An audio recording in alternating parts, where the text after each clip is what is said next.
অনেকে বলে সময় সব বদলে দেয়, কিন্তু সত্যি বলতে সময় কিছুই বদলায় না।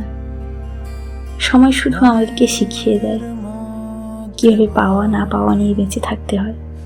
মানুষ ভাবে আগামীকাল তার জন্য সুখ বয়ে আনবে, কিন্তু সেই আগামীকাল এসে দাঁড়ায় আজকের মতোই। অপেক্ষা, হতাশা আর না পাওয়ার হিসেব নেই। আসলে সুখ কোনোদিন হঠাৎ দরজায় কড়া নাড়ে না।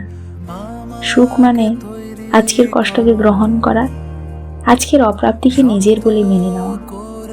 যা নেই তার অপেক্ষায় জীবন কাটানো মানেই নিজেকে প্রত্যেকদিন একটু একটু করে শূন্য করে ফেলা। আর যেদিন মানুষ এই শূন্যতাকে আপন করে নেয়, সেদিনই সে বুঝতে পারে সুদিন বলতে কিছুই নেই, কেবল মানিয়ে নেওয়ারই দিন আছে।